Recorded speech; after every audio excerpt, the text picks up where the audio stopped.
Assalomu alaykum qizlar. Bugun sizlar bilan uy sharoitida shunaqa sochni chiqadigan pitsa tayyorlaymiz. Idishimizga iliq sut va qolgan masalliqlarni solib, aralashtirib, xamir qorib olamiz.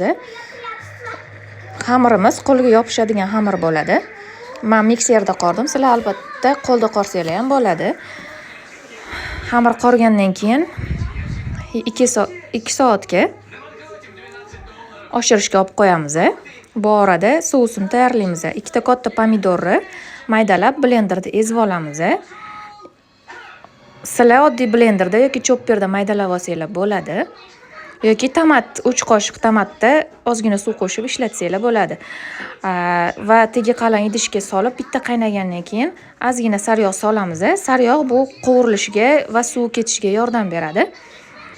20 minut qaynagandan keyin quritilgan rayhon va 1 qoshiq tuz soldim. Svejiy rayhon solsa ham bo'ladi. Va yana 20 minut qaynatib, boyagi blender idishimizga qaytarib solamiz va yana bitta blender qilamiz. Sousimiz shu bilan tayyor. Bu orada xamirimiz oshib chiqdi. Oshgan xamirni yana 10 minut yoki 7 minut qo'lda yaxshilab mushlaymiz. Elastichniy bo'lish kerak xamirimiz.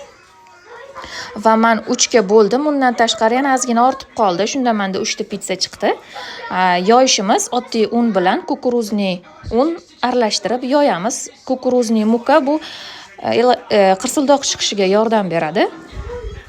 O'rtasi yuqa, chetlarini ozgina qalin qilib yoyib olamiz va sousimizni surib, xohlagan masalliqlar bilan to'ldirishingiz mumkin. Albatta mozzarella sirini ishlatinglar, bu cho'zilib chiqishi uchun yordam beradi. Va menda ozgina mayda to'g'ralgan 2 xil svetnoy bolgarskiy va pomidor kolbasa. Shunaqa sochni chiqadi. Albatta tayyorlab ko'ringlar. Menga like, podpiska bosish esingizdan chiqmasin.